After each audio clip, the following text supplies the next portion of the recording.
Okay, so welcome everybody to the first meeting of the year. This is a special meeting like every time at this time of the year.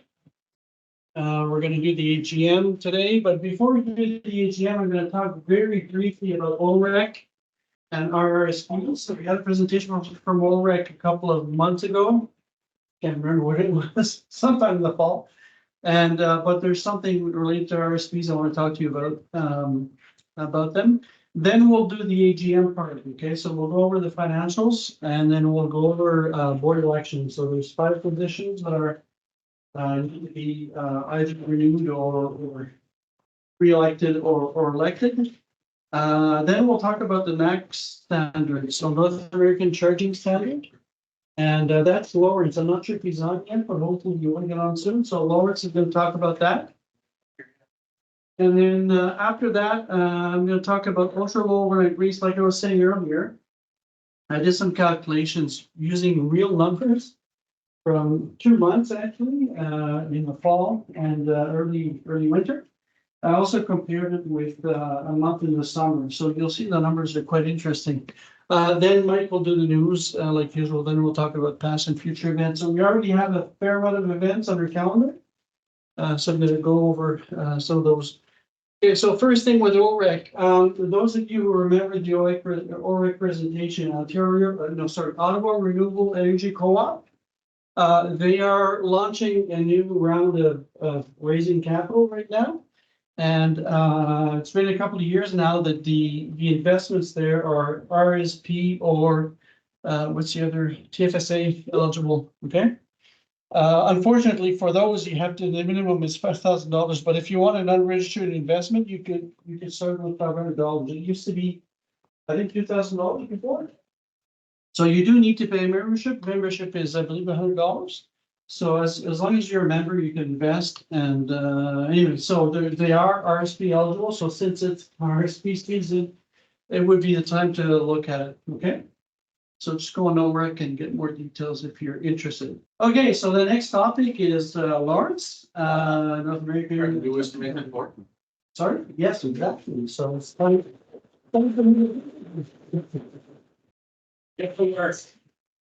So yeah, I thought I'd put together some info to talk about the J3400 standard document that came out. Well, I didn't actually get to read it because it's fairly expensive and we haven't purchased it yet. Maybe we will. I'm kind of curious what might be in there, but I'll get into that in terms of what we know, what we don't know. So you've probably heard of NACS at this point. I think everyone in the EV community has, but it basically is the more formal name that Tesla gave their plug. And now the even more formal name for it is J3400. But if you say NACS, that's probably the best thing for people know what you're talking about. And so I kind of broke down to talk about how it might affect light duty vehicles, heavy duty vehicles, what we don't know and don't know, etc. Also, this wasn't really in the slides, but one thing for people to be aware of is that the Tesla plug and NACS are technically not the same thing. They are compatible physically, but older Tesla cars only used Tesla's proprietary communication protocol, whereas the NACS connector is physically the same. However, it uses the CCS protocol for fast charging and uses other protocols for slow charging as well, but is sort of backwards compatible with the J7072 charging. So it can get a little confusing. But the good news is that for most sort of new EV owners going forward, it's not going to be a big deal because all new NACS cars going forward will be compatible with the newer protocols. This is only an issue for really people who have a Tesla that was made before 2020, which is actually the majority of Tesla owners because their production has ramped up so rapidly. So it's kind of an early adopter issue, but for people getting into the EV game later on, luckily not, unless you're buying a used EV, which hopefully we can kind of educate the confusion out of this. And Tesla is offering retrofits to get around that issue. But yeah, that's just for public fast charging. So in terms of light duty, Can I expand on the older Tesla, like you're saying, like it doesn't support it, like the protocol is different, or you just? Yeah, so basically what that means is that if you took an older Tesla to a newer NACS station that's gonna be deployed by, like, let's say, Electrify Canada, and plug it into your car, it won't work, or it probably won't work. That's one of the things actually. But like, there's no issue, no change at Tesla supercharger. They speak different languages. Oh, no issue with Tesla superchargers. One- But no, the superchargers will keep working. And actually, one of the things that would be interesting to see in the official J3400 standard document would be to see if they made the chargers bilingual. Because Tesla's chargers are bilingual. They can speak the Tesla protocol and they can speak the CCS protocol, and that's why the Magic Docks work. Because the Magic Dock doesn't change the protocol, it's just a like physical, simple kind of dumb plug that changes the shape of the plug. James has a question in the chat. Right, actually, I can answer it. Right now, okay, James, go ahead. I just have a question for anyone who has like an EGMP. Are we gonna be covered, like the current EGMPs, are we gonna be covered in the future with the compatibility? You'll basically be fine, because you can purchase a NACS to CCS converter.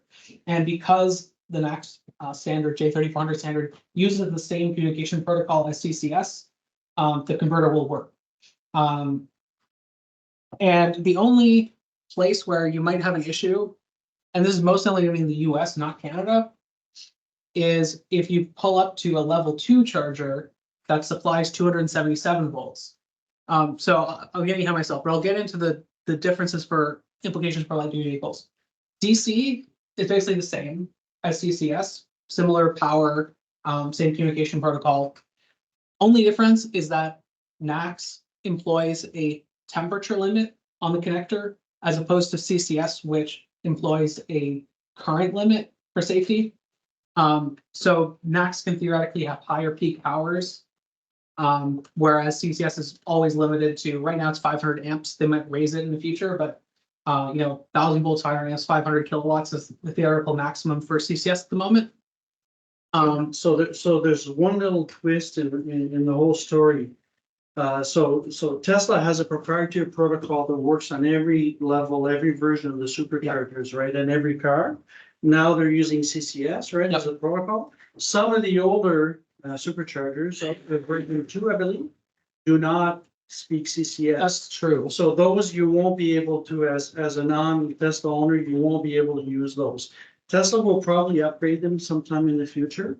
But that's about half of the superchargers, to my understanding. Yeah, and I mean, they will, like, if you open the Tesla app as a non-Tesla user and you look at the supercharger map, they're not going to show you the chargers that you're not compatible with. They're only going to show the V3 stations, which you'll be able to use a converter for. Yeah, they're not gonna show you the ones you're not compatible with, but more importantly, they're gonna show you the ones that you're compatible with. Yes. Yes. Right.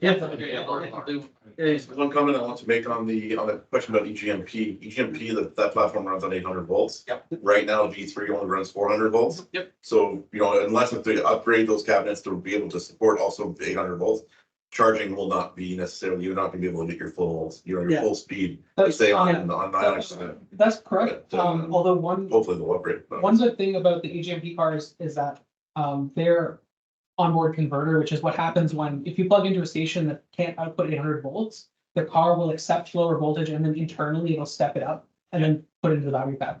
So EGMP cars can actually do 100 kilowatts of step up. However, there's been some kind of glitch on the Tesla superchargers where you plug an EGMP car in and it's getting limited to about 50 kilowatts. Hopefully Hyundai, Kia will, and Tesla, whoever's causing the issue will resolve it. And going forward, you might be able to get 100 kilowatts. Of course, nothing's guaranteed until it happens. So right now, when I go to a 400 volt charger, like the Electrify Canada, it's 150 kilowatts, I get 177 out of it because it does the magic, and I get more than. Well, yeah, that's because they're marketed as 150 kilowatt stations, but because the cable has an amperage limit for people on 400 volt cars, they're only able to get 150. Yeah. But if you're on an 800 volt car, you can actually get a bit more. Yeah, I get a bit more. So. So one important thing to remember here is if anybody asks you about this and how does that impact them? Send them to Lawrence. Actually, don't send them to me because I'm like too technical, to be honest. Yeah, but we don't want to, we want to tell them that, don't worry about it. Right. There will be adapters Right. They'll be available. Actually, there are a few adapters available right now. Like, came out with one. Yeah, and you'll talk about it in the news, but that'll be available soon, so, yes. And I think the other key message that I heard is that don't worry about, there'll be adapters, and not only will you have the current set of variety of network chargers available, you will also be able to use the Tesla superchargers. Yes. Yeah, so it's better, really it's better because we're going to one plug, right? If you think about it, in Canada right now, our fleet is only about 2% electric, right? We're just starting really. So the vast majority of EVs on the roads in 10 years will be axed, right? So no issues. Correct. And then in terms of level 2 AC charging, with J3400, they allowed the standard to accept up to 277 volts instead of just 240. The implication of that is for commercial properties. However, it doesn't really affect us much in Canada. I'm not gonna say at all because I don't know for a fact that we never have 480 volt transformers here. And like Sam would know better than me, but I suspect that there may be sites where if we're installing, fast chargers that were designed for the American market, they need 480 volts, and we might supply them with that. In which case, the site may actually have 480/277 available. Kind of like how in an apartment building you have 208 or 120. It's just a scaled up version of that split. Basically, you're either drawing current from two of the phases or one phase and the neutral, which gives you different voltages coming out of a three-phase transformer.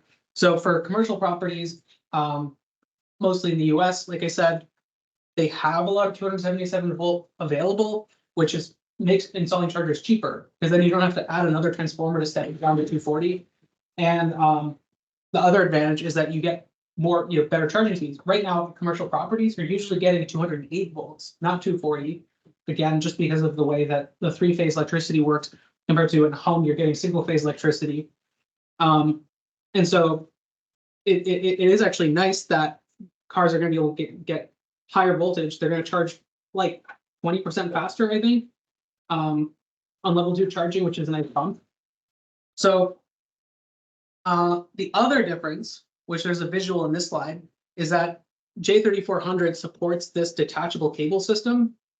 And it's kind of cool. Like we're getting the European cables here because this is what they do in Europe already. They have what's called the Type 2 connector. They have an outlet that's on like a lamppost or something.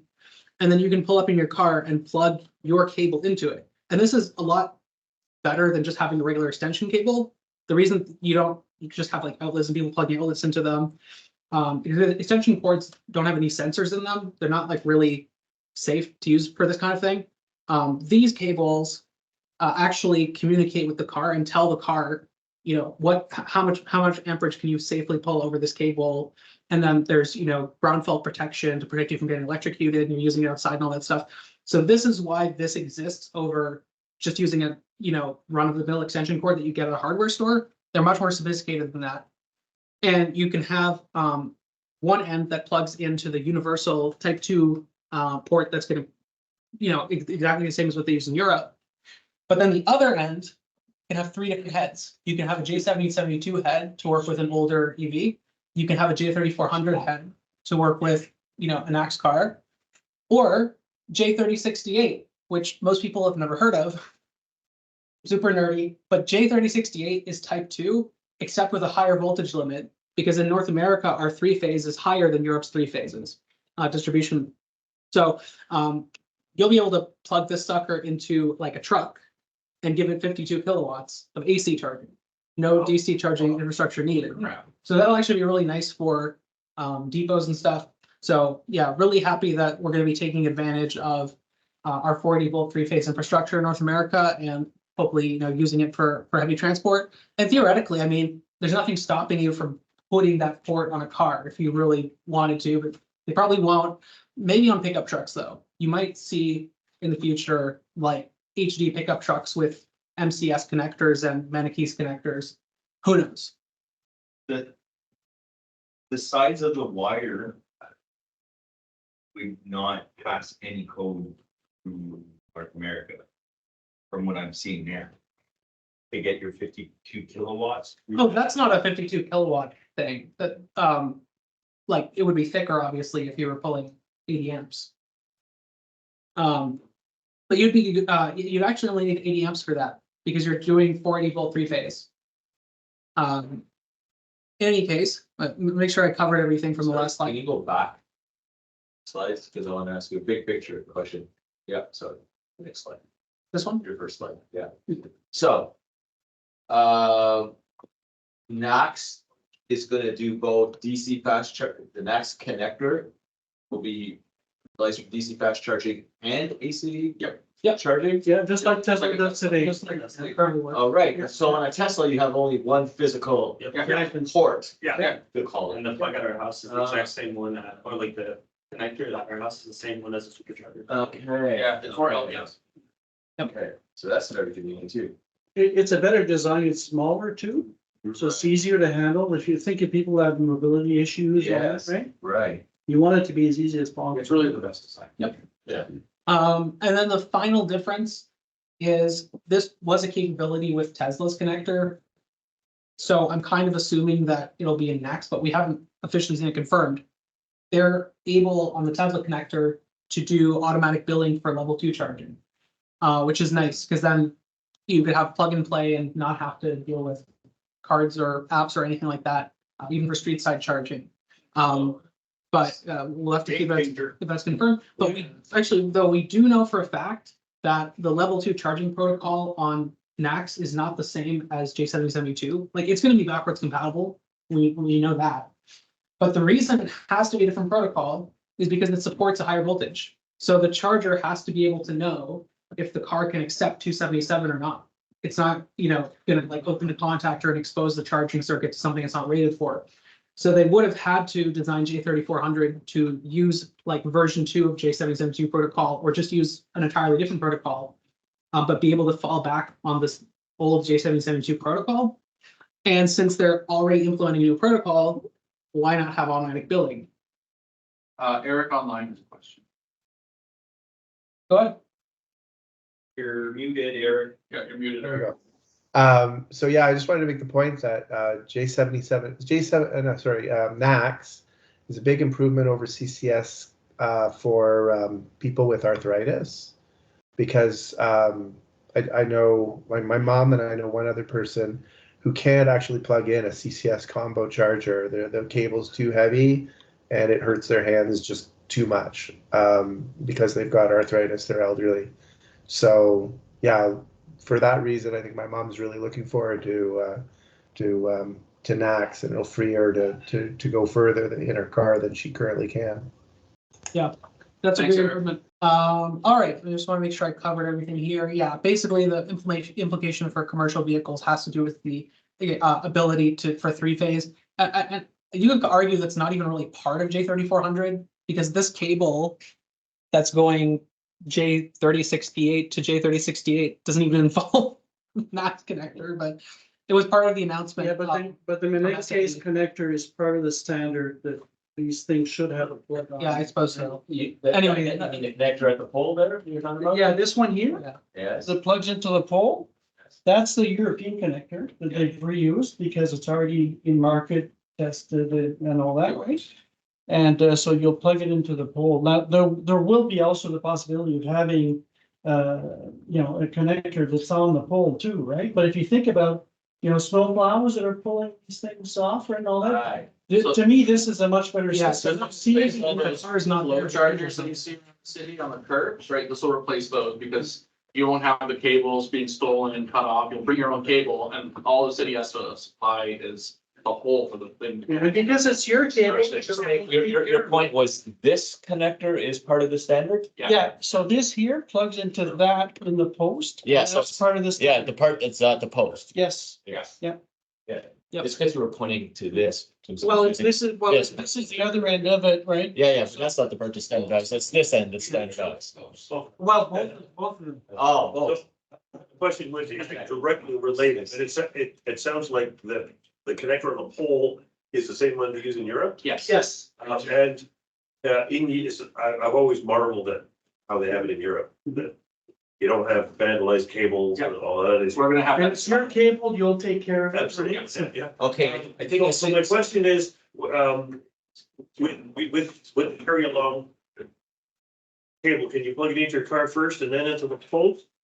Or do you have to plug it into the pole? Probably doesn't matter. It's able to go either way. Yeah, they Oh, It okay. doesn't matter, because other, Oh, It's not live until you do the handshake. Right, okay. So it doesn't. So if you plug it in, oh, okay, because plug in whatever you want first. like the J1772, oh yeah, it's just, it's once. Yeah, that's like, it's like one what I was saying communication. about, why they have this over an extension cord, because the cable will stop you from doing anything stupid. Okay, It's new paper.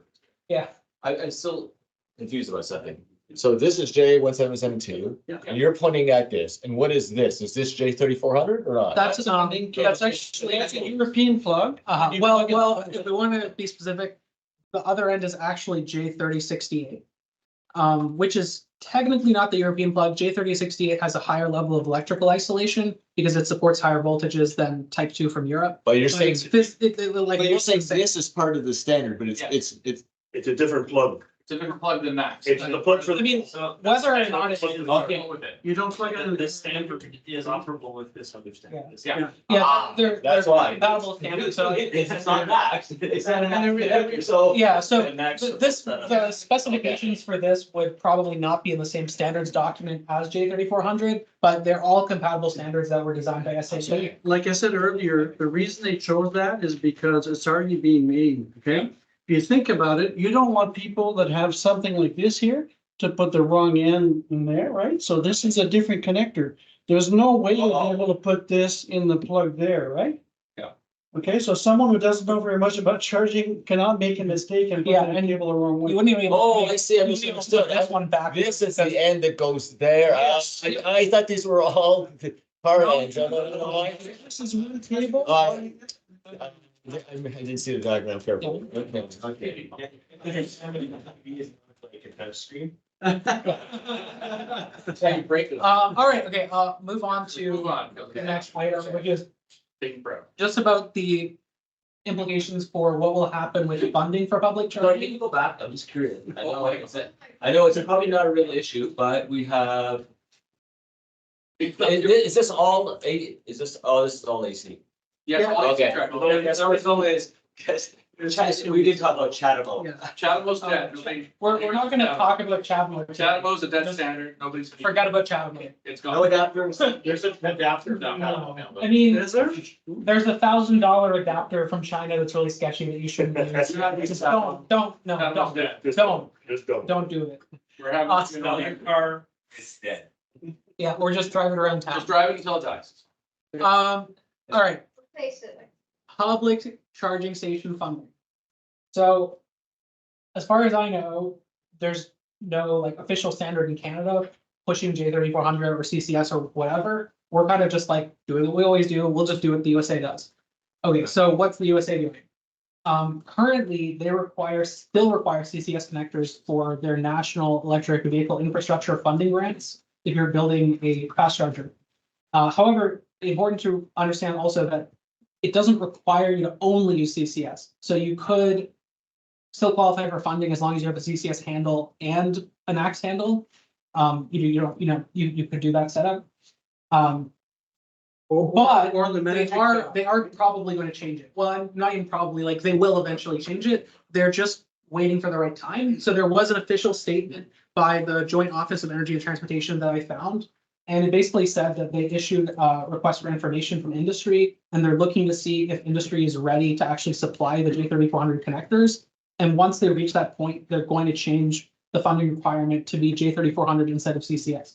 So this isn't going to be a roadblock. And the other nice thing about the way that the administration worded the legislation and regulations was that the CCS part was never part of the actual legislation legally. The regulation, which is under control of a set of public servants, that's what called out CCS. So they can change it. They don't have to go back to Congress to change it. The Department of Energy or whoever's responsible for that mandate can just change it as soon as they decide it's appropriate to change it. Okay, we had one last question. Alan, did you have a question still, or you good? I was just wondering if you're gonna address the vehicle to home aspect. That's my next slide. Oh, So perfect time to move on. All right, what do we not know about J3400? And why should we buy the standards document so I can read it? All right, we know, like they've said multiple times, Tesla said that the connector would support V2X, meaning like vehicle to grid, vehicle to load, vehicle to home, power export. But as far as any information I can find publicly, I don't know what the J3400 standard says about it. In particular, what the protocols will be, how it'll work exactly, because there's some details, there's different ways to export power. You can export it as DC, you can export it as AC. You can do both. It'll probably support both, but we don't know like any details about how the protocol will work, or if it's in the current version of the standard, if it's coming later. Like it would be nice to know those things, right? And then in terms of for AC charging, yeah, pretty much covered that already, but will it support automatic billing? We don't know yet. Didn't you just say about 3 slides ago it would? Oh, no, I said hopefully it would, Oh, but we don't know yet. I said that it does use a more advanced protocol than J772, but we don't know what's in the protocol yet. Yeah, Other than the fact that it protects you from accidentally plugging in, 2011 Leaf into a 277-volt charger. yeah, my understanding is it includes what NACS supported, plus what J1772 supported, plus a few other things, like the 277-volt and a few other things like that. So, yeah, the guy who designed the standard seemed to have really thought about, what do you want in this standard? And put some stuff in there that's for. I would just say from a mass market appeal to get that 70% of Canadians on board, having that automatic billing, so you don't have to go through like 5 different apps and it's they're freezing rain. And the first time we seen a new one like happened to me in Mount Tremblant, I had a new type of EV charger, a new company, and freezing rain, and that wasn't a nice place to be, believe me. That would be it. Yeah, but you drive a Tesla, which makes it easier because the superchargers work that way, right? So, yeah, absolutely. There's a lot of people working to try to fix that problem, right? Yeah. So I think that concludes my segment. Any more burning questions before we move on? So one thing that I interrupted you earlier, the Magic Dock, the reason it exists is to have, instead of having 2 cables. In Europe, what Tesla did is they added a second cable, okay? So they have the Tesla one and they have the second cable. In the older, the new ones, they probably don't have. I think in 2015 and prior, they had that set other cable. for Yeah, Tesla. yeah. So in North America, it's a Magic Dock instead. You could imagine it probably costs a heck of a lot less than the whole cable, and it's not subject to being pulled or cut for. Well, I see in 15 years, they'll probably have 1 cable in that standard for. Yeah. Oh, yeah, for sure. In North America, yeah. In So North they can get America. their funding. The Europeans would also cost. Yeah, actually, it will be a better situation in Europe. I mean, honestly, I would say the European plug compared to NACS, they're pretty close because the European one also doesn't have the tab that CCS1 has. Yeah, but still has the 2. It's like a big. So it's a bit bigger, but it does have the internal locking mechanism like the NACS plug. They still have the 2. The other advantage of their plug is that it allows you to have 3-phase charging, which is nice. But Yeah, their DC connectors, the same big honking CCS. Yeah, it is, yeah. So it's, but the thing is, they actually legislated that standard a number of years ago, and so, because they wanted to have 1 plug, right? So remember, we had discussions before that we wanted 1 plug. It didn't really matter so much which one it is. It turns out it's the better one for a bunch of reasons. So that's. well, also an interesting thing about the European Type 2 plug is that even without the big bulky DC pins, the plug is actually, like protocol wise, supports DC charging without the DC pins. It can actually repurpose just like a Tesla plug, can repurpose its other AC pins to become DC pins, but for some reason, nobody ever used that. And now Europe is stuck with it. I mean, I would say stuck with because those AC pins are pretty small, probably wouldn't have been able to support like 500 kilowatt charging. But yeah, so they moved to just having the combo plug. Thanks, Lawrence. So, and there's other implications that Sam and I'll talk to Sam more about this, because when we're doing condos, we're deploying large amounts of chargers, right? So it's a whole different ballgame. We need to deploy transformers and all that. And it's a problem here because the voltage is not like in the US. So anyways, we're lots to talk about. Okay, so ultra low overnight rates, we talked about these before, and you probably remember, well, probably not, that actually it said February when I first presented this last time, but it was actually January data. This is real data from my house. This is what well, actually, not quite, for some reason, it doesn't quite add up, but I paid about that amount for the use in January of last year. Okay, no, sorry, this year. No, last year, sorry. Yeah, last year. So anyways, so if you, this here is the output of they have a tool that allow you to simulate what it would cost you going to different rates, right? So anyways, I had that in the presentation a while back, and what I did today actually is I went through numbers, so you can get the numbers by hour from Hydro Ottawa. There's some wonkiness in their numbers, okay? There's some stuff that's doesn't look right, but anyways, I think it's pretty close. You specify that you have a heat pump, no gas in your house. Yeah, Few yeah. things, just so that we can talk about your bill. Yeah. The reason my bill is this high is because I have two EVs. I have a heat pump, like you say. I have an electric water heater. There's no gas at home, so everything is electric, right? Induction cooktop, yeah, that reduces the bill load. But anyways, so yes, my bill is relatively high, but I don't have a gas bill, okay? If you look at my electrical bill plus gas bill before, it was higher than that amount, okay? So I'm spending less money with. And you're pointing to the time of use for the people online that can't see where you're pointing to. Yeah, so time of use is actually what I paid. This is, for some reason, again, this is not the exact number, but it's only a few dollars off, so it's pretty good. So this is the estimate, and then if you look at it from a different perspective here. So the forecast saving that I had in January was 80, if I was going from tiered to ultra low rates. Okay, the saving is $81 a month. Okay, that's a pretty good saving. In my case, I went from time of use to ultra low overnight. So the saving is about $65. That's not bad, right? So if I look at, so that's the calculator, the estimator. The two columns you see beside that, those are real data from November 2nd, December 3rd, and then from December 4th to January 3rd, okay? And you look at, this is actually the lower number, the $51 is what I actually saved, okay? Because I was on time of use and I'm on ultra low now, so I saved about $50 both months, right, by being on ultra low rates. And actually, we haven't really changed our habits either. We haven't pushed it. We haven't really changed demand from what we had before with the time of use. Okay, we charge the cars at night. We heat the water at night. All sorts of stuff like that. So there are some things we could do to push more demand to later in the night. So our dishwasher, we always wash the dishes in the middle of the night, right? And so we were doing that before, but there's a few other things we could do that would actually result in a bit more savings. And this includes here the lots of calculations you have to do because the GST and then the rebate is actually before tax anyways.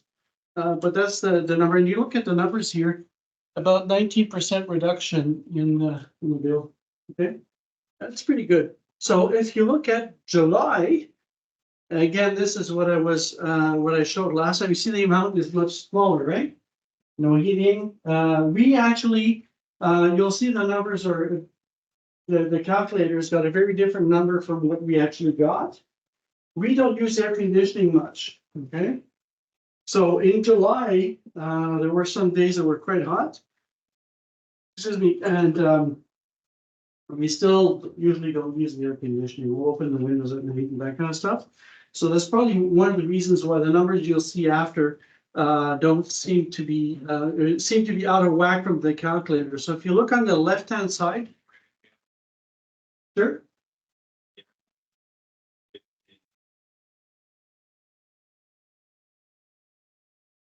The household consumption also went up 20% for the previous month, but the bill went down 12%. Yeah, so what I did is I took my actual consumption hour per hour, calculated the different costs of different plans, right? Okay. So with the real data. Then Mitchell, the bigger your house, the more likely you'll go out ahead like this. I'm not sure how I could ever use 3,000 kilowatt hour per month. Have two kids, Mitchell. I know. Make my babies. I have two EVs And then Yeah, so I have two EVs. Darren also has a question, only $152. This includes all the charging for the two EVs. For him, For yeah, him. yeah. So We like, everything is electric at our house. Yeah. Just nothing, no gas at all. So if you look at the column forecast savings for July here, that's what the calculator told us that we should be saving. So I was thinking, well, $15, it's not great, but I'll take $15, right? But the actual number I saved is more like $64. Okay, so, and again, why is that? It's probably because of things like we don't use the air conditioner that much. And the calculator is probably taking into account that you'd be using more air conditioning.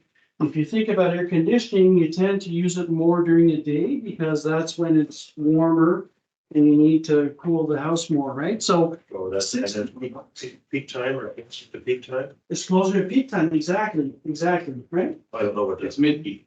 Yeah, so, well, actually, in the summer, it's different, Peak right? is different than in winter. Yeah, Even on UL. that's not the UL, that's something that's weird. With the time of use in Ontario, there's different rates and different peak times for winter and summer. Yeah. But for the ultra low rates, it's the same for the whole year, which is a bit weird. Yeah. Okay. Yeah, in terms of trying to optimize your HVAC, I think that for the winter, it's best if you have a heat pump, to just let it, manage itself, let it kind of just run at a constant temperature all day, because especially if you have a more advanced heat pump system like what Mike has, the heat pump is actually using a completely different control methodology than traditional thermostats, which use what's called bang bang control, where you turn it on when it gets too cold, turn it off when it gets too hot. Instead, it's actually using what's it called, PWM control, which keeps your temperature stable all day long. And because the heat pump has different stages to it, it can vary at that point instead of just being on or off. So you want to just let it manage itself. However, in the summer, it might actually be beneficial to set a thermostat schedule to try and get your AC to run during the off-peak time and pre-cool the house a bit, and try to avoid running it between 4 p.m. and 9 p.m. Like try to get the house cold while you're in the mid-peak price, and then not run your AC later in the afternoon. And then in the winter, leaving the temperature the same all the time is actually kind of on your side, because it's cold. The coldest part of the day is at nighttime. So it's going to naturally work harder in the middle of the night when you're at the ultra low rate. Oh, and another important thing, I want to really highlight this because I've heard people mention it many times when I'm trying to encourage people to try ULO. A lot of people are worried if they work from home that it's not going to be good for them. And it's actually the opposite. Like I work from home, my ULO, usage split is really, really good. In terms of I think I got more than half of all my usage to be on the ULO time. Like my average cost per kilowatt hour was 8 cents, which is lower than the cost of off-peak on time of use. Like it would be mathematically impossible for someone on time of use to pay less for their electricity than me, because even if they put 100% of their usage on the weekend, they would still pay more. It's actually possible to pay less than the off-peak TOU rate if you're on ULO, if you manage your energy properly. But the thing is, working from home, you avoid the on-peak time of use, because time of use puts you on peak in the middle of the day, whereas ultra low puts you on peak at 4 p.m. when you're already done working. So working from home, it's like the opposite. You want to be on ULO if you work from home.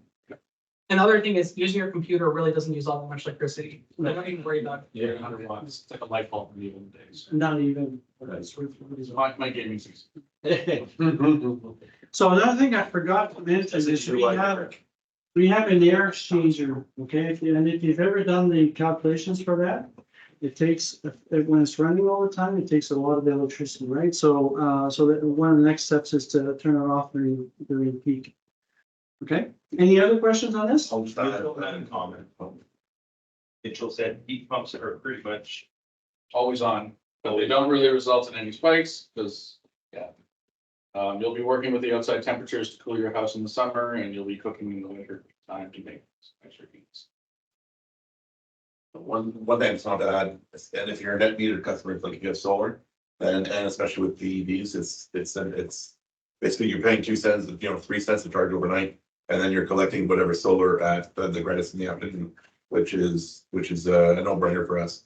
We run our house, we have geothermal ground source, and with the panels, and right now our credits were built up. We're only paying for hydro 2 months out of the year, which were costing us roughly $400 to $500 a month for those winter months. But now with the ultra low, our credits are going to cover us through the winter. Nice. So just to point out exactly what he's saying there. So previously, if you were if you had solar, several of the utilities, not all of them, some of them in Ontario allowed you to do something different, but Hydro One and Hydro Ottawa force you to be on tiered pricing. Okay? Yep. Yeah, they force you to be on tiered pricing. So the OEB actually came out with a decision last year sometime, I think it is, that said that no, the utilities have to allow you to have either time of day or time of use or ultra low overnight, right? So like you're saying, if you're charging your car at night at 2.8 cents a kilowatt hour, plus delivery charge and all that, but anyways, and you're sending your solar during the day, during the peak, when it's 28 cents a kilowatt hour, it changes the economics of solar completely, right? It makes it much Like more. what we used to do is, I work from home as well. My wife mostly leaves from home. So we would actually charge in a day when the sun was out. So that way we're not pulling in anything from the grid. We're not paying taxes. So we're using our supply before sending it out. Yeah. So now by doing this, it's like it ends up actually being cheaper to pull from the grid overnight and then sending our excess out to the grid. Yeah, you're doing Which is yeah. Yeah, So we do that with home battery too, right? It's arbitrary. Well, Yes, you buy it cheap and then you sell it expensive. Yeah. so Daryl will, I think next month, he's supposed to be presenting on it. That is based on this. Which power company are you with? Hydro One? Yeah. How long have you been able to do that? Because we tried to do that a while ago. You can, as of January 1st, they let you, they're still billing me tiered until April 1st, because they don't have all the systems in place, but they're gonna retroactively go back to my date of birth. Nice. Oh, Congrats. Very good. Yes, I've been calling them monthly for the last year and a half. same here. I guess I haven't done it this month. Yeah, so it really changed the economics, and we'll do something on that later. Okay, so it's Oh, it's kind of me. you were in a hurry to talk? Yeah. There you go. Keep yakking. All right, so we've just got a new thing in the news, which is members' picks in the news. So congrats, Nick, on starting Rivian in the wild. And what? Wait, What? there's 2 in the, where was it? I sent it to you. Oh, yeah, no, there was a whole day where like everyone was spotting Rivians for some reason. So Yeah. We had one of Yeah. one night. So R1S, and then so New Flyer brought the articulated electric bus to town. And so that was spotted in Canada by Rick in the group online. And so that's just like the 4 pilot buses we have, except the ones we have are 40 footers in Ottawa, and these are the 60 footers. So if anybody tells you anything or asks questions about the electric buses, Yeah. come back to us. We know about. So the cool thing about these buses, unlike the existing diesel bendy buses, is that the diesel ones are rear wheel drive, right? Because that's where the diesel motor is, and so that all the drive stuff is on the rear wheels. And so if you're going up Bronson Hill on an ice storm, it's like pushing a rope up a hill. It doesn't work, right? Any snow. And there are tons of pictures of OC Transfer buses all jackknifed all up the hills, right? Because it's rear wheel drive up a hill with a bendy bit.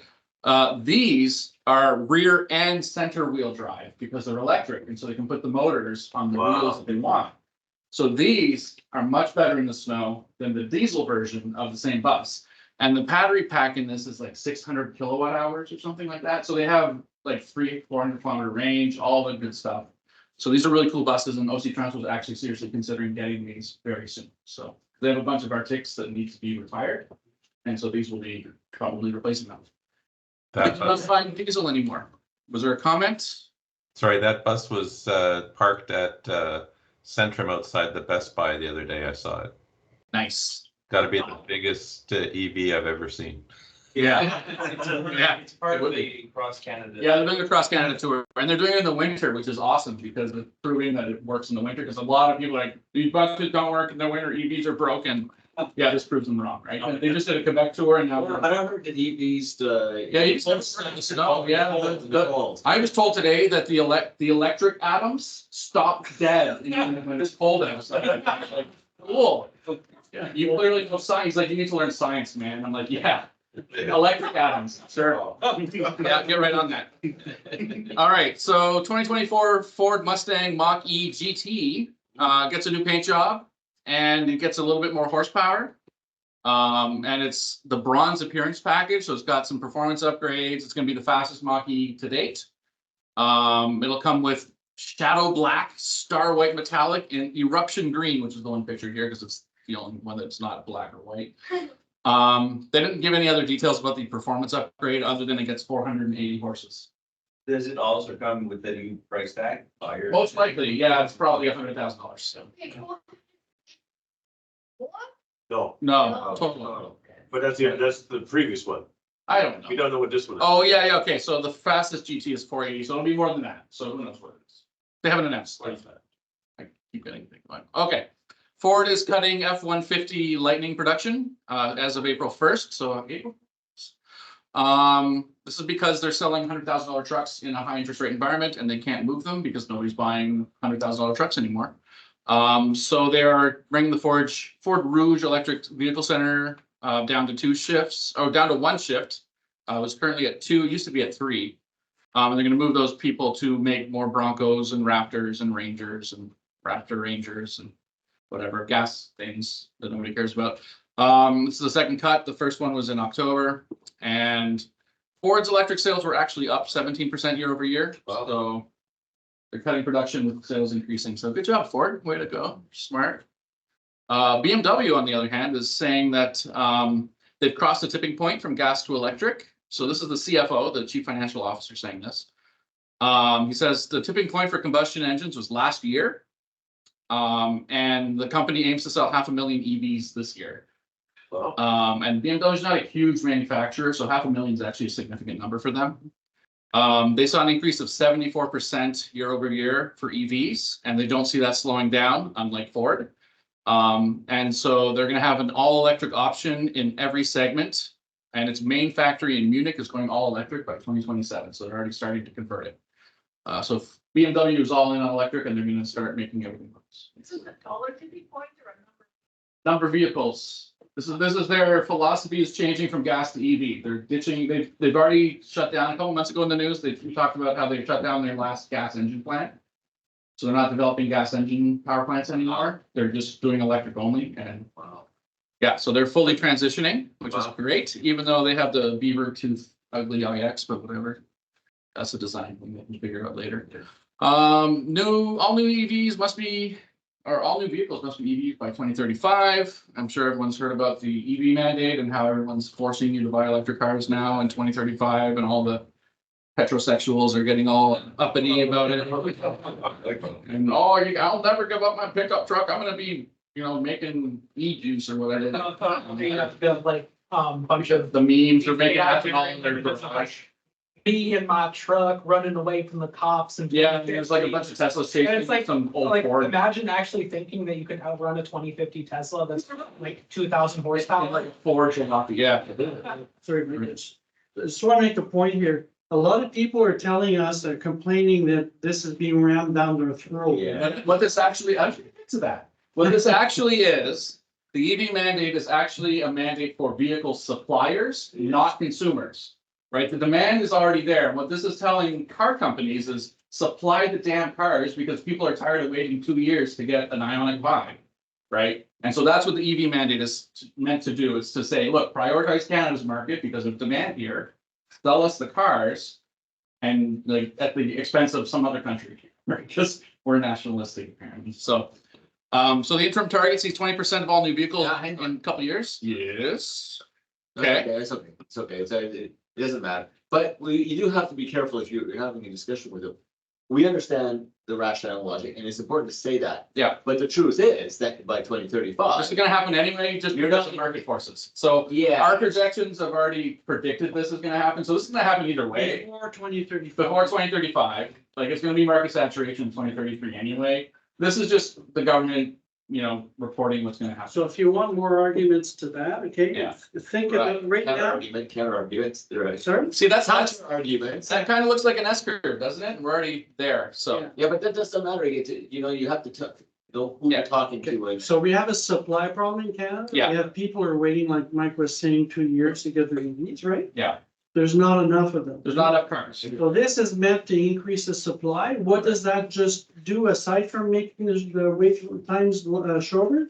It means there's gonna be more vehicles to sell in Canada. Yeah. Which means the prices will go down. Yeah, it'll push, right? So 'Cause That's as these companies start bumping up against the higher requirements, they're gonna have to start. Yeah, that's a useful talking point. Yeah. Anyway, so as of this year, well, last year, 2023, we were 1 in 10 new cars was electric already. This year, 2024, 15% will be electric, per my numbers that I made in 2017, which are been holding true for the past 6 years. So there you go. Mike, I'd just like to make a point. I totally get it, like, that EV mandate encourages and forces Why is it car different? companies to make electric vehicles. However, we're gonna have an election in Canada by 2025. Right. So that mandate just might go away. the day That's fine. They're not after. just gonna do it anyway, so it doesn't really matter. So all I'm saying here, that mandate might go away the day Yeah, but after. the impact for us will be that car prices will stay high, EV prices will stay high. So, but it's gonna happen anyways, like. Well, you say it's gonna happen anyways. It might cause a slight difference, right? If the prices are higher, people might delay the purchase a bit longer, Yeah. that's just economics. Yeah, but it's gonna happen sooner or later. I'm wondering, Mike, like, about the details of what they long term with PHEVs. So the PHEVs they've always been the bridge technology. For now, they're counting in these numbers. But by 2035, the percentage of PHEV share will be 0. But is there Like, a just carve market out forces for or like, does. No, that's per the legislation. no, but is there a carve out for northern communities they can then, but Yeah, the north, they get exemptions, and but that's not gonna be a huge, no, but it's just, But it is it's not gonna be a big number. So the PHEVs are in this until now, and then I think as you get closer to 2035, the percentage of PHEV falls to 0 essentially. Okay, so this northern community stuff and the rural community stuff is really a misunderstanding. Yeah. If you look at way up north, the problem they have is they can't start their diesel trucks when it gets cold. Okay, because the diesel becomes gel when it gets really cold, right? Yeah. EVs Yeah, but- always start. my understanding, the reason why it's there is because the concern is because the charging infrastructure is not. Yeah, Okay, think about this. You're in a small community in northern. no, Raymond, there is a carve out for northern communities, but it's not gonna be significant because like 11 cars up there. Yeah, but the problem is not a real problem. It's not. gonna charge up volume anyway. Next. Well, it's not necessarily. If someone wants to go take a 600-kilometer road trip up north and there's no charging infrastructure, and they have to put gas in their cars. I mean, So it's reasonable. Not very many roads. if you're in the Iqaluit, there's not 600 worth of roads, so. Yeah, Next. exactly. So you're arguing practical reasons and you're talking about what people will say. Right. That's the disconnect here. Yeah. So I agree with you. You say, by the way, that it's carve out, Right. while understanding that it doesn't matter. Exactly. There you go. Thank you. So we're gonna move on to the next slide, just to get the meeting going. EV prices are closing in on ICE prices, right, according to Cox, so not just us. Cox Automotive says the average transaction price for an EV in the US was 50,000 and change by the end of 2023, and that compared to a gas car, which was 48 and change. So they are converging, as you can see on the handy dandy little graph. They predict slower growth in the US auto industry because of interest rates and all that stuff. 2024 might be the point where they actually cross over, so that's cool. Mike, Stan. All this is gonna be available on YouTube, right? Absolutely. It's like, thanks. You're, no problem, bud. The slides will be available. The whole presentation will be, including all of our comments Oh, oh, and my mentioning of heterosexual. Which That's a keeper. That's a keeper. There you go. We can use that. It's for the people with the lifted trucks, they're compensating. Absolutely. Anyway, Canoe electric commercial van have actually begun deliveries, which I did not think was ever gonna happen. So congratulations, Canoe, for becoming a real company. Didn't they make a movie that was supposed to be a comedy and it had a van that was like all electrified and it looked like a. No idea. But the Canoe's a really cool vehicle. It's a commercial van. NASA actually bought a few of them and are using them to do the Artemis thing where they drive the astronauts to the pad. This is what they're going to be using. They haven't actually done that yet because they've only launched one Artemis rocket, but the next one's coming soon with actual people, and a Canadian will be on board that flight. So that's pretty cool. They can go around the moon. Artemis 2. Keep an eye out for it. So through 2024, they're going to deliver more vehicles. The U.S. military has some for testing, as does the state of Oklahoma. King B is the first commercial customer. They've ordered 9,300 of them, and they have an option to increase it to 18,000. Canoe has orders also from Walmart, which has a couple of test vehicles, and they have an option for up to 5,500. Zeba, which is like a rental company apparently, has 3,000 vehicles on order, and the state of Oklahoma is evaluating them because they have 1,000 on order and they want to test them out. So look for these in the US. Hopefully they come to Canada. They're really cool vehicles. They have a ton of different options. You can make a camper van out of them. They're super modifiable. They're just like very, very cool vehicles. Canoes kind of look like a wide canoe. Yeah, well, yeah. I mean, Are they available for consumers? not yet. So they're focusing on the commercial market for now, but you can probably soon buy them from like an RV company because they'll be creating like conversions of them and stuff. But not yet. So you can't buy them yet. It's fleets only for now. But in a few years, you'll see I'm our. still waiting for an electric van. The ID bus. ID bus is on its way. Yeah. All right, so Honda is looking to build a $14 billion EV battery plant here in Canada, which is according to the Nikkei. They're looking at several sites. Allison, Ontario is the leading bid because that's their existing plant. And they expect to start production in 2028 despite not having any EVs on the market. So cool. It'll be their second EV plant in North America. It'll be joining Volkswagen, which is building a gigafactory in St. Thomas with production starting in 2027. Northvolt is also building a battery factory in Quebec at Saint-Basile-le-Grand and McMasterville, apparently, about 30 places east of Montreal, so in Battery Valley. So lots of EV plants coming to our neck of the woods, which is cool. And that is actually Honda's first EV, but it's actually built on the Altima GM platforms. It's like how far is one click? Kilometer, 1,000 meters. That's Like Army talk. All right, Acura, Honda's other brand, revealed its first EV, the 2024 ZDX. They priced it higher than even the Lyriq, which is an interesting choice given that it's built on the Lyriq platform. So they're charging 64,000 for it. The Lyriq goes for 57. Cool. And it's got 102 kilowatt hour battery pack, charging speeds up to 190, which is decent, and a 500 kilometer range, as you would expect from a modern EV at this point.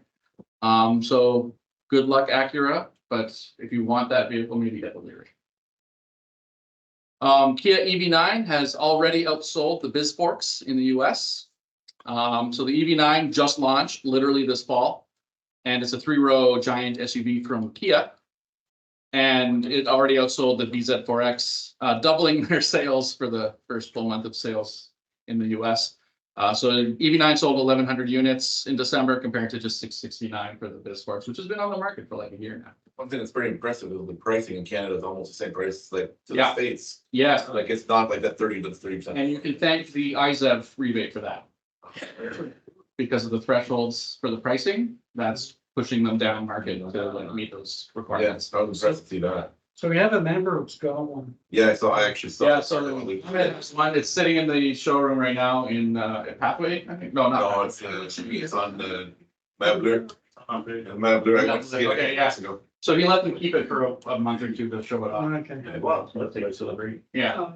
I also also wanted to point out that it is good that the ISEV creates an incentive for the manufacturer to lower the price, but that could also result in them lowering allocations to Canada. That's true. Because it makes the vehicle a bit less profitable for them, which is part of the reason why we have like 2-year waits for UPMP vehicles. Well, but it's also, that's where the EV mandate comes in, to sort of Yeah, so I was gonna say like carrot and stick. bringing in the percentage rate Yeah. mandate, it does kind of help mitigate that. Yeah.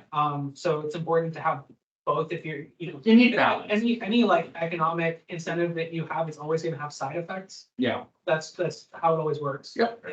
So that's cool. Volvo heads down market with a more affordable EV. I didn't say affordable because it's a Volvo. They're not really affordable cars, but they're more affordable than they were.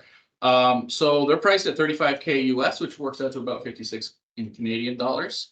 Base model has 500-kilometer range, 69 kilowatt hour battery pack, which is kind of small for that much range. So good job, Volvo. 0-60, 0 to 100 in 5.5 seconds, whatever. They're launching a 3-row SUV as well this year in the form of the EX90, which will not be inexpensive. And they're going to do an all-electric lineup by 2030 with half of their sales in North America to be electric by next year. Wow. That's their target. No, that's just Volvo. That's Volvo corporate. Polestar is already all electric. Electrified, probably. Yes. No, they said EV. Really? Yeah. Oh. They're going all in. They're phasing out their gas engines. They've already stopped developing gas engine power plants. Wow. And so, yeah, they're just phasing out all the fossil. They're not developing the existing gas cars in the lineup. They're just slowly replacing them with EV versions as they come. So yeah, We're getting a wagon. we're gonna get a wagon maybe one day. Yeah, finally. It hasn't been announced, but that platform is gonna be phased out and replaced with some sort of electric thing. Really good. So the 3-row SUV is, I think, It's an EX90, so it's a bigger version. It looks similar to this, but bigger. Oh, yeah. but it's identical to the Geely 3-row. I'm not sure. I'm not sure. I think They might share a platform. It makes sense if they share a platform, but it's unclear. they have a different grill, basically. Could be, yeah. I mean, so Volvo is a Geely brand. It's a Chinese company. So for those who didn't know, China already has EVs in North America. They're called Volvos and Polestars. So yeah. All right. So the electric Dodge Charger has been spotted in Michigan. It's the first electric muscle car, which I mean, we EV nerds will laugh at that because it's kind of ridiculous. It has a stick shift and it makes engine noises, exhaust noise and stuff. But if you talk to any person on the internet who likes muscle cars, I'm going to say politely, this actually might appeal to them more because a lot of the complaints that they have, that Dodge customers have, is that you don't feel connected to the car and the EV, right? It's all too digital. So this is sort of answering that market. It might not appeal to any of us, although it looks amazing. It looks super cool. But I mean, it might not appeal to an early adopter EV person, but this definitely appeals to the car crowd who goes out to car meets and whatnot. So Dodge is going after that market. I wish them a ton of luck because if they can convert the petrol heads into EV because they make cool ass muscle cars that are electric, good for them. Does it have steam generators to simulate smoke? They should, right? Sam, did you have, And you get the sound already, right? So it's sorry. Somebody did a muscle car conversion on a 1966 Pontiac GPO. Yeah. And it was just sold at the Barrett Jackson auction. I don't have the number. Yeah. I'm trying to see, but it's $1 million. yeah. If you're looking for cool conversion, It was really nice. Like I saw the car Yeah. and it was done like perfectly. so there's a guy on YouTube, he converted a Dodge Satellite into electric and he calls it the Electrolyte. So if you're looking for a really cool electric muscle car, just Google him because that car is sick. Oh, I think that they should have a cheaper version out of the stick shift and. No, this is a different market, but it's fine. Like this because this thing will be the fastest charger. This will be the fastest charger ever made, right? So this is meant to convert the diehard BA people to electric because it's cooler. Isn't that the one, the Charger and Challenger, isn't the, aren't the Charger and Challenger top end? So apparently with the giant V8 that's like. So both of those cars are being retired next year and Wow. replaced with this electric car. So this is meant to appease the Dodge people. Yes, Any charging specs on the charger? not yet. But it'll be NACS. It'll be a NACS It'll connector. have a super. It'll have supercharger. Yeah, so it'll have supercharger. It's the batteries. It'll be NACS. It'll be NACS. It's Stellantis. Oh, it's Stellantis. God damn it! It won't NACS. Oh. It might end up being that. It might end up in, yeah, but It will eventually. ask your doctor about NACS or Stellantis. Yeah. Okay, so the first ever drive from the North Pole to the South Pole was completed by an EV, and they chose a Nissan Ariya, interestingly enough. So they did a 27,000 kilometer journey in the Ariya. It took them 9 months. They arrived at the South Pole in mid-December. The Ariya was heavily modified by an Icelandic company called Arctic Trucks. They started in Canada, and then they went through Yellowknife, Alberta, all the way down to the South Pole, which is where that pole is. So there you go. I don't think they hung upside down on it to really take the upside down picture. How did I they think it's charge? kind of funny because they actually took this generator with them. They did. They towed a generator. They had support equipment. They had solar panels. They had all sorts of stuff. But they did have charging networks that they used and stuff. There was a lot of chargers installed by the Ewan McGregor people that went from the tip of South America to LA. So there's already kind of a charging network on that highway, so that helped, I'm sure. But anyway, good, congrats. Those are level 2s, though, I think. Those are level 2s, yeah. But you know, it's better than a kick in the teeth. Yep. And the Ariya has decent range. I mean, it's okay. Okay, Ram's first EV. So back to Stellantis, everyone's favorite medication. This is the ProMaster. It has a payload of 1,400, 1.5 tons kind of thing. 110 kilowatt hour battery pack, which is a little small for this sort of vehicle, and so that only gives a 264 kilometer range because it's a brick. It'll DC fast charge in under an hour is what they're promising, which is a lot disappointing. And it comes with a high roof and a normal roof. So sorry, Sam, this van won't do your thing. So well, it's still interesting. It's fine. And then okay, so Mazda has joined the NACS. And they will be flooding superchargers with their massive fleet of EV, singular. So yeah, they're going to have access in next year as everyone else will. But they have so few EVs on the road that I don't think anybody will ever notice. Did they improve their charging rate? No, So you're gonna jam. No, this is for everyone. This is objectively the worst electric vehicle on the market. So. No, this is worse than the Leaf. This is objectively worse. The Leaf is cheaper, so the Leaf has a price point for it, and it has more range. This is objectively the worst EV you can buy. How slow does it charge ever? Under 50 kilowatts, I think. It's pathetic. I Like think it's like 30 something. it's like 36. I was yeah. at Electrify Canada like Yeah. 2 years ago when I first got my car, and there was one there, and I mean, the gauge didn't move, and I had from 20 to 80%, and I left, and it was still there. Yeah, no, this is like the worst car you can buy. Also, it doesn't have 4 real doors. It has 2 real doors and then suicide doors, which is always a fun addition. What model is that? It's the MX-30. 30, okay. And the huge front hood, there's no front. It's just a piece of plastic and there's nothing under there. If you're laughing at some of the lot of now, we're So anyway, don't buy that. But when they come out with a decent EV one day, maybe if they survive, it'll be NACS. So that's cool. Go Mazda. Volkswagen is also joining NACS. So they've announced. Eric has a. Okay, Eric, go ahead. I put my hand up when you were talking about the pole to pole. How did they start at the North Pole? Like it's an ocean. Did they take an icebreaker up there or? Great question. I'm not sure it was winter when they started.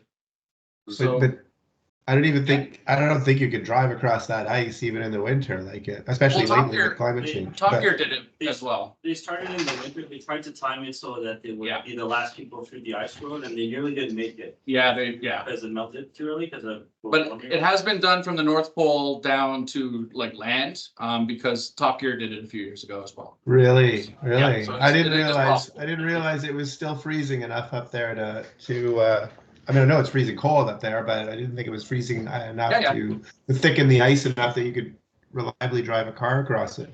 Well, you don't need a huge amount of thickness to drive a car on it. Like the ice thickness in the Arctic, the issue there is that they measure it in years, right? Like there's first year ice and then there's, older ice. And so Yeah. for ships, the ice is thin because we're down to we don't have the old ice that we used to have up there. But for cars, like you can drive on lakes in Ontario in the winter, right? Because the ice only needs to be thick. And Arctic ice is much thicker than that. So even the first year ice is more than what we would have on a lake here. Anyway. Yeah, I just imagine that on a lake, you don't have the possibility of large waves hitting the ice or wind blowing the ice and having, so I would just imagine that if the ice isn't super thick, it'd start moving and well, I mean, by our standards, standards, by our southern Canadian standards, the ice is super thick. So the ice will move. The ice will move with the wind, but because it covers the ocean, you don't get the waves and all that. It's a very different. And by our standards, it's really thick ice. Like icebreakers still struggle with it, even though it's relatively thin compared to history. Right? Okay. Well, thank you. Yeah, no worries. Where were we? Volkswagen. Yay. Okay, so they'll be joining NACS, which means if you own a Volkswagen ID4, you can get an adapter by the end of the year probably and start using superchargers next year. It'll include VW, Audi, Porsche, and the new Scout brand. Much to the shock of people in the Scout forum that I'm part of, because they're like, what is NACS? Yeah. So this leaves basically Stellantis as the only large automaker in the world to not be on NACS. So good luck, Stellantis. Again, ask your doctor. Here's the adoption by brand. Oh, look, the little boxes worked out. Yeah. So that's cool. So Canoe, interestingly, is not on NACS yet. So maybe they'll announce something soon. And then Ferrari and Aston Martin don't really count. Because who owns those? But yeah, so these are all the NACS brands. So it's basically everybody, even Bitfast. Chrysler, Jeep, Dodge, Fiat, Ram. Yeah, so those guys, but they'll come around, I'm sure. Okay, so Electron has revealed a new Vortex NACS to CCS adapter. It's on sale right now on their website. You can go buy it, $386 Canadian. It's rated for up to 500 amps at 1,000 volts, so it should be good for EGMP cars. The supported brands, according to Electron, which is a reputable adapter brand, are BMW, Fisker, Ford, GM, Hyundai, Mercedes, Nissan, Polestar, Rivian, Toyota, and Volvo. So presumably they've tested those vehicles against their adapter, and that's why they're supported. They don't mention Kia, although I imagine Kia would be in that because the EGMP platform is shared across Kia and Genesis as well, so it should work. I wouldn't want to experiment, but. Didn't some of the charging networks in the US say you're only supposed to use the adapters from the vendor? They said that, but there's no real way to police that. They're dumb adapters. So it's just like how Apple's like, you should only use Apple cables, and yet you can go on Amazon and buy cables that work as well. Same idea. Use at your own risk. This is not an endorsement by EVCO by any means, but I'm interested to see if this adapter actually works. Because there are software things that Tesla can do, presumably to disable non-supported things. But we'll see, right? If this is just a dumb adapter, then I don't see why it wouldn't work. But if there's any circuitry in there that needs a response, then we'll see. But yeah, I know some YouTubers they bought them and they're gonna put reviews up, and I'll let you know next month maybe. Is it only for version 3 superchargers or? Don't know. Probably, yeah. Yeah, it's being pretty much FCC. It has to be a CCS supercharger. It'll physically fit in any NACS port, but whether it'll actually work or not depends on if that charger supports the CCS protocol. Yeah, so it would be V3 and newer. It would need to speak CCS because your car speaks CCS. So cool. They've announced 5 new supercharger locations in Canada. So we've got Montebello, which is nearby, St. John's, which they probably deserve one. Baie-Comeau, sure, whatever. Renfrew. Renfrew's good. Yeah. There you go. There you go. And so that'll connect the Barrie to Renfrew chain because we've got Bancroft in the middle there with the supercharger. And I got some news on this front. Morrisburg and Brockville are being built right now. Nice. So hopefully they're V4 so that I can use them too. Rockville. I don't know about that time, I'd be completely jacked. Rockville was announced today in Morrisburg last. Nice. So these were selected by votes in the fall of 2023, and there's a new round of voting if you're so inclined to go on there and toss your hat into the ring or whatever. And you don't have to be Saying a that Tesla. by vote, there's 22 under construction at the moment. Cool. There you go. Lots of new Tesla stuff. So, and then the unwatched masses will start using them next year. So, yay! Yeah. Have fun, Tesla owners. Trust me, We're gonna be parking all Academy office with our cars, with the charge ports on the and wrong it's side. so It's gonna be great. expensive to use. I don't think we're gonna jump. That's true. We are cheap bastards. Yeah, no, it cost me. But Sam, you had a problem that should be fixed Yeah. at some Yeah, point. we'll see. Right? Twice. Actually, to that extent, I used the Bell's Corners a couple times this last month, and it was actually a wait time during the day. Yeah. Like, we There you actually go. had to wait, and I've never had to wait for a Tesla. Don't tell CTV. They'll make a huge news story out of it. This was a big snowstorm and all that. Yeah. It took a leaf and we're testing it for charging. Oh my God. Why? Yeah, but They want to say negative things about EVs. Of course they do. So the charger, supercharger in Bell's Corners has been there for a while. And the only other superchargers that exist in Ottawa is at the Rito Center. Yeah. Right? We need more. Oh, yeah, we're underserved, Yeah. right, definitely. Anyway, so Tesla's resuming finally construction on Giga Nevada, which I think everyone's pretty much forgotten about. It's the original Gigafactory. What? Nevada exists? The Yeah. batteries. They make the batteries for all the Teslas. And And some semi there. And that, well, the semi's actually on an off-site factory, but whatever, it's in the same area. But the expansion is going to facilitate bringing the Tesla Semi into that building along with 4680 cell production. Right now, the factory is only 30% of what it was supposed to be by now. So good news that they're finally going to finish that building, because right now it's kind of like a weird shape because they didn't finish it. So cool. You mean something that Elon Musk said was gonna happen? Didn't? No, shocking. So weird. I mean, all that Mars base that's happened, right? It's so cool. All right, so the refresh Model 3 is now available in Canada. That's what the front looks like, so that's neat. It's been available in Europe and China for a few months now. It's got a new exterior look, upgraded interior, a bit more range, a couple new color options. So there's another red and then another gray. Very, very adventurous there. The main screen is brighter and more responsive with slimmer bezels for those of you that really hate bezels. But the cool thing is the back seat gets their own 8-inch screen so they can watch things like the kids in the back and watch stuff, which is cool. It's got LED ambient lighting like all the other cool cars in the market, like Hyundais and Kias. So now Tesla's joining the LED club.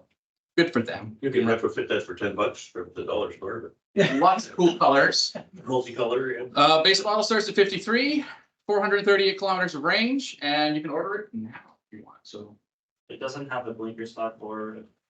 that's true. I was trying to stay positive, Nick, because everyone brags on me for being negative about Tesla. Yeah, But yeah, we have two Teslas, I can shit on them. okay, so they don't have a traditional turn stock. Because It's a game controller now. so it's, you have to push buttons on the steering wheel, which may or may not work with gloves. I don't know. And it's not just a signal, it's the changing the gears, like going. Oh, that's, you forward, have to swipe on the screen. And you have to do the touchscreen to put it into drive. And Oh my God. so they're making things harder for reasons that I don't understand. But it uses the autopilot system to decide Wow. whether you want to go into drive or reverse. So when there's a tree behind you, it offers you reverse. It's awesome. Yeah, but you know, it's got fart mode. So they're, yeah. It also has cooling seats. Yeah, so does my Hyundai. Yeah, but it's new for the model. Oh, right, yeah, no, my Hyundai's had it for years. So those that absolutely want the stocks of the company Enhanced Auto, they're making this. They'll make the socks, awesome. Yeah. Yeah, I'm trying to not be negative. It's, There you go, you can Right. retrofit. And the drive shifter and all that stuff. So that's when you coming out of. yeah, because like, honestly, the turn stock. Musk has had, so, okay, so for those of you who aren't in the Tesla world, Elon Musk had a bit of a temper tantrum with the CEO of Disney, Bob Iger, over Twitter. I'm not calling it X. I'll call it shitter though. But then we're not monetized anyway, so I don't care. On YouTube. So originally, so what happened is Musk had a spat with him because Disney didn't like the content that was happening on Twitter, so they removed their advertising from Twitter, which was a lot of money for Twitter. And so Musk got it like upset about it. And so he said he would start removing the Disney Plus app from Tesla's, which is a completely different company. And so originally Tesla said they would only remove it from the cars where people hadn't used it. Right? So like if you've been using Disney Plus, you'd still have it. But now it seems that the actual removal has happened to people who were using it, because now people are noticing that they've been using it and now it's gone and they can't find it anymore. And the official response is, well, use it through a web browser, which is suboptimal. Very. So yeah, Disney's upset about Twitter because, well, I mean, Twitter's turned into a racist dystopia. But That's what I apparently advertise Elon there.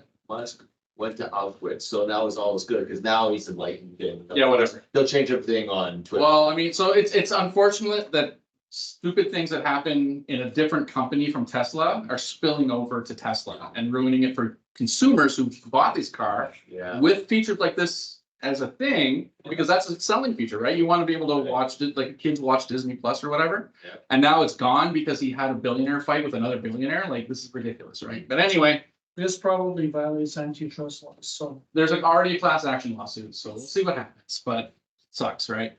It's way around it too. But I mean, it sucks that like your normal person has to figure out how to get around this stupidity, right? And they shouldn't have spilled over, because Tesla and Twitter are different companies.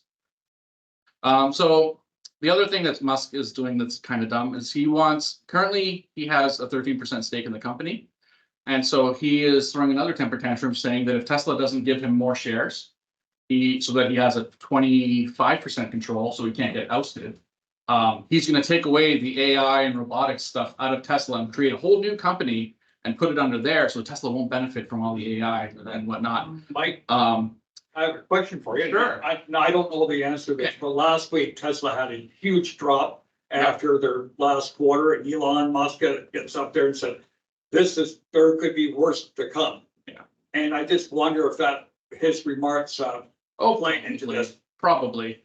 So what, like his thing, he bought Twitter for $44 billion. And to do that, he sold a crap ton of Tesla shares, which caused the Tesla stock to crash because, liquidity, supply and demand, right? So he used to have like 24% stake in Tesla until he sold all of his shares to buy Twitter. And now he's afraid that the board will oust him because now he doesn't have a dominant shareholder position. And so the board could actually vote to get him out as CEO. And so to prevent that, he wants 25% shares again. He wants voting rights. And he wants voting rights for 25%. It's not extra shares, it's voting rights. Well, voting rights so. But he wants the company to buy back stocks, which would increase. Yeah. No, what it is you could have no. different classes of shares in the company.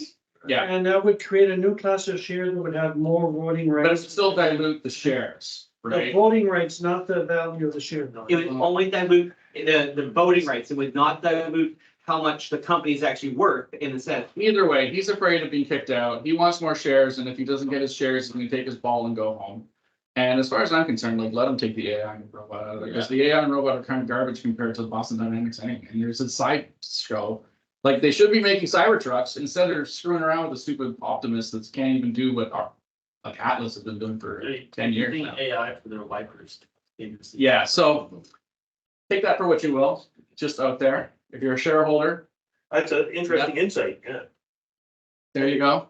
I just for your remark, I've seen Sure. the article on the wipers not working. I got 250,000 miles in Tesla. I never had a problem. Your Tesla's an older Tesla, so it doesn't. I have problems I've always had problems. Yeah, you I've never had a problem. Always had problems. You might not have you don't have the AI wipers. Is the thing. I had a 2013 that had problems, It has never had stuff. and the other Anyway, ones we have now. I didn't mean to rag on Tesla. That's not the point of the news. They're as good as I mean.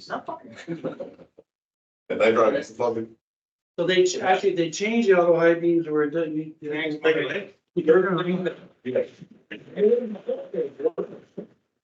they are. And your models are worse than the old ones, so that. Okay, so let's Okay, let's, We'll go fairly fast through the past and future events. So, Kilowatts and Coffee, we did 2 months of them, right, since the last meeting, so I'll just go through those. Upcoming events, we have the next meeting, February 26th. Then we have Kilowatts and Coffee again, so we're rotating between, Second Cup on Maryville and, the Starbucks at, Pezzolea. Okay, we we try to park together downstairs at Pezzolea. Near the, there's a bouncer parking there, and there's a door you could get into.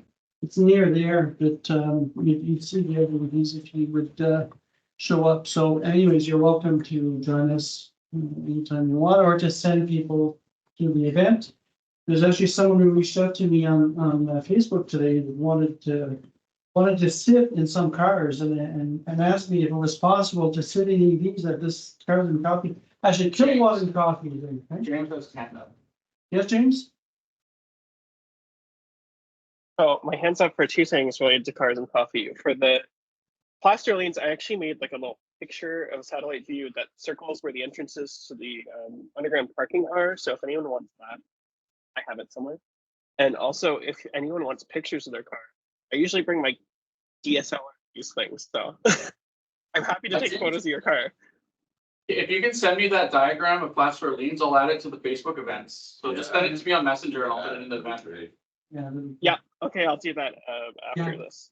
Cool. Yeah, a lot of people don't know that the underground parking at Pezzolea. Yeah. If you don't know where it is, And we use the underground parking because it's relatively warm and the snow melts off your car. So if you need to thaw out your car, then. And there was never any snow or That's what they- rain down there, so. Yeah. Right? Okay, so future events here, I'm gonna cover the first part first, then all the other ones I have a slide for each. February 7th, I'm doing a presentation about decarbonization. So I did part 1 and I sent it to some people on the board. If you're interested, what I'm doing there is CAPOR is a Canadian Association for the Club of Rome. Their Club of Rome was founded in the 60s, and they came out with a book in 72, I think, called Limits to the Growth. And they were the first ones to call out the fact that there was limits to what we could do on the planet in terms of population, overexploitation, resource, and all that. Anyways, so I'm talking about what the first part that I did last month, or this month actually, earlier this month. I talked about EVs and like you would have seen in other presentations and what we are forecasting for EV market share and all that. In the next part, I'm going to talk about all the other stuff, the sun EVs and wind and solar. I talked about wind, solar, and EVs. I'll talk about the rest in this presentation if you're interested. So another presentation I'm doing, I'm also a part of West End Learning Unlimited. This is a very gray hair group of people that meet every Tuesday to have presentation on all sorts of stuff. They've asked me to come and talk about EVs, so I talk about EVs and answer questions there. A bit later in February, the 21st, I'm going to prepare the students at Beatrice de Loge. And on March 6th, they're going to have a debate where they will have 3 groups. One group will be the oil types and one of the gas car types. One other group will be the EV proponents. And in between, there'll be the regular citizens that are trying to sort out what's what. Okay, so it should be an interesting event. Anyway, so next one is we have the EV speaker symposium that's organized by EnviroCenter. So we are, I'm in one of the panels late in the day. So I'll be attending there to speak to people and all that. April 11th, we're doing an event. Specifically, we're going to talk about EVs from the point of view of women. Okay, so anyways, it'll be recorded and you'll have access to the recording. But the idea is to talk about, what should you think about before you go and buy an EV, right? And I'm going to talk a lot about what's in it for the salesperson, okay? And talk about the dynamic of the sales relationship from that perspective, okay? It should be interesting. It was supposed to be February 8th, but it's been moved to the autumn. Okay, so the other stuff is stuff that everybody will be invited to. It's not the 22nd here. That's last year's thing for the event. Oops. So this year on April 20th, Earth Fest in Carlton Place. So we're looking to do a booth. I'd like to do test drives. There'll be a presentation, but they don't have a projector, so we like last year probably where I'm just talking about stuff and just going over the EV 101 stuff, right? So so that should be interesting. That's in Carlton Place, like it says there. May 18th, so in Lanark, actually, this is in Perth, okay? There's an event there, which again, I'd like to have a booth, test drives and presentations. So we are actually slated for the second to last presentation of the day. James has a question again. James, your question? Sorry, I was muted. So do you want people who like if they don't necessarily want to give test drives to their car, but if they want to show like if they, I think I'm the only Ioniq 6 person around, so if they want to show an Ioniq 6 and then say, hey, this Ioniq 5 drives exactly the same, but you can look at this. Yeah, so what we'll do is, like we've done in previous years, we'll have some cars that'll be on static display at the booth, right? And then we'll have some that'll be there to do test drives. Okay, so yes, absolutely, you'll be able to participate and talk to the public about your EV. Okay, so this one here's in Perth. So this one here is in Perth. It was supposed to be originally in March, but they pushed it out to May 18th. Should be fun. It's a full day. So then in early June, I'm looking for the actual date. It should be the first full weekend of June, but I believe the first is a Saturday or a Sunday. I can't remember. Anyways, I'll figure out when it is, but we'll go back to the Blackburn Fun Fair again this year. Okay. And hopefully this year there's ABBA also 2 years ago. Hard cost. That's the update, so I was. Lynn says it's the last day of May. The last day of May? Yeah. Okay, great. Okay, cool. So that's, yeah, okay, no problem. So I'll update that. Next event that we have on the calendar right now, this plan is a Westport car show. So again, this is another event that's not that close to Ottawa, right? Which we've been talking about doing events further out to, there are the small towns around Ottawa don't have any resources when it comes to EVs, right? So I'm happy to see that there's several events this year that will be outside of the Ottawa area. So again, here booth test drives and presentation. So, but the details of all of this, I'll give you those later, right? I don't have all the details yet. And we'll set up like we had last year, a spreadsheet where you can go and volunteer for various roles. Okay. Sure, Mark?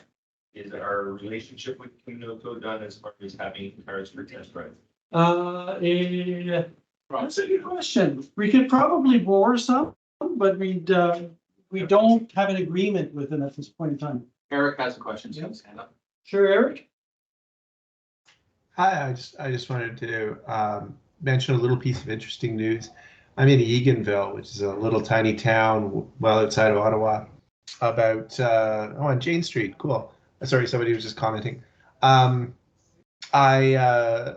the town council here in Eganville has just announced that they're going to set up a single car share as sort of a starting point, and it's going to be an EV, and they're going to put a charger at the like it's a level 2 charger, of course, but they're going to put a charger at the tourist booth. So for that car, so that's pretty cool. That just because you'd mentioned that there weren't many resources for little towns outside of Ottawa, and that's So if you're in Eganville and there's an event that happens in Eganville, maybe there's an opportunity for us to participate, right? What we try to do is we try to essentially hijack an event that's already been organized, right? Because that way we don't have to do any marketing, the venue provided all this. We just need to bring resources, right? right. Piggyback. Your piggyback, yeah, that's a better term. Positive terms, right? I'll watch for the opening of that. They might have an event for that, and that would be might be interesting for you guys. Anyway, anyway. Okay, thanks. So this, I believe, is the only thing we have on our list. Now, there are other things we're thinking about doing, like the car fair. Question for you, just, I know it's for yourself only, but that EV debate and that EV panel, you said what it was. We didn't say like venue or what. That's a Bayview Yards. Sorry, the debate is, Well, like, it's a high school, sorry, I should have said that. It's a high school and it's, they have an environmental team there, environmental, what do you call that? Not program, but, club. so you're going to a local high school and there's going to be someone from the petrol heads and there would be. No, there'll be 3 groups of students. Okay. One group will represent the petrol heads, one Right. group will represent people who are pro EVs or know something Yeah. about EVs. And then the other group will be people who want to make a decision, so they'll be asking questions. How do you fit in? I'm going to prep the pro EV people. And there'll be somebody on the other side prepping the other team, I take it. I don't Probably don't think even do so. It's the environmental. The propaganda. Yeah, it's the environmental. And it's not a right? public event, it's. And actually, Advantage, you know, I still got that, yeah. so Advantage, you know, they've got a greenhouse, they have a windmill, I don't know if it's still there. No, What do you think it's? I thought you did at home. What's. yeah, sorry. I think we can teacher from Vietnam's right there. Oh, yeah? If he's still here. No, it's okay, we could. And what's the EV panel, Raymond, what's the EV panel, like your other event, you said it's EV panel, but you didn't give any, like. Environment Center. Okay, which Okay. which one are you talking about? here? Yeah, we went over some. Right there, that's number 20, the February 28th. February 28th, this is an event that the Guard Center is hosting. And it's an event you have to pay to go to. And they asked us to help And with. where's that, like, that's the organization that's doing it, but where would that be? It's at Bayview Yards. Okay, Okay, Okay. so if you're interested in attending, let me know and, right? Any others that you want more detail? no, okay, I saw Beatrice still on, I didn't know what that was, Okay. it's a high school, I take it. It's a high school, yeah. Okay. Yeah. So the reason I put these up there is so you guys know there's a lot of other stuff Yeah, oh, happening. yeah, That you guys aren't necessarily No, I just- involved in. looking for a little context, that's all. Okay, so there may be opportunities to do stuff like that, like the women in EVs thing, that's in the evening. And Jessica will be there and Mike will be there. Aside from me, right? So that should be a pretty, they're trying to make it a very large event. It will be a hybrid event. It will be recorded. So anyway, it should be fun. So you're trying to get women EV owners there, or what's? Okay, So we should talk about our two new board members other than Maureen's. Right, so we have 2 new board members. Kristen's in the chat. No, so we only have Kristen in the chat right now. But basically, it's Jessica, right? Jessica. Yeah, so we have Kristen and Jessica are the new board members. And they're gonna, like, we need diversity on the board, right? So, how did we find out about the women in EVs thing? I don't even know. That's just someone. But okay, so somebody's, yeah, so we're spreading our wings and, you know, contacting different groups and have different perspectives and. So a bit more on that. The Yeah. reason we wanted 2 women on the Oh, board. Kristen has her hand up actually. So, yeah, Kristen, you wanna Kristen, say stuff? Yeah, so since the women in EVs moved to April, I'm available as well if you need any other Awesome. women. Okay, cool. Oh, Sweet, thanks. perfect. So, you know, we've been talking about diversity and other things for a while. And if you look at the stats for EV buyers, it's about 75% are male, okay? If you look at the stats for how many people buy cars, it's not 75% male. No. So there's a problem where we're not reaching women, right? And I know from my perspective, and maybe Kristen has a different perspective, but from my perspective, an EV being a more practical vehicle is a better choice for anyone. And I don't want to seem like I'm making a sexist comment here, but I know a lot about cars and engines because I took an auto mechanics course when I was in high school, okay? But most people today don't know any of that stuff, and even myself with new cars and all the new stuff that's in there, that didn't exist when I was doing my course, you know, a number of months ago. And if you're not very familiar, and women generally are less familiar with cars, or the service people dealing with a woman, well, assume she knows nothing about Oh, cars. yes, that's a huge. Right? So there's inherent sexism in the industry. Yeah. And we're hoping to like overcome some of that. Yeah. With new perspectives and. Yeah, because I've heard a lot about, I've heard some comments from some women saying that for some reason they thought EVs were more difficult or something or whatever. And, you know, they didn't want to take the plunge. But also, like, it's different to have a symposium where it's just a bunch of dudes talking about cars versus having some more diversity there. So maybe, like, yeah. We want to be more very cool. approachable. Actually, I meant to ask a question about the NACS charging standard. One of the biggest complaints I've had with the NACS, if you're at a supercharger and you want to leave, you have to physically get out of the vehicle, unplug the charger. There's no way to sort of release the charger from inside the vehicle. So if you're like, if you have someone coming at you and from a safety perspective. Yeah, someone actually made a breakaway plug product that you can buy, Yes. that you plug through while you're charging. Really? But yeah, that would be that's not a NACS specific thing, that's the case with every charging plug. Yeah. They all It is with CCS. moving so that you don't drive away while you're connected. I know, I'm just saying that it would have been better if they had, as part of the standard, had some way to So let's release the plug. bring that back up in the roundtable because. Yeah, well, we have a discussion after this, so. Yeah, I guess I mean, that wouldn't be so much a standard, but Hold on a second. I am 89 years old. No. Almost dead. I can't really hear what you're saying. But about membership, considering I was probably one of the first members with Fred Green and Daryl. Yeah. What about? You might be an honorary member.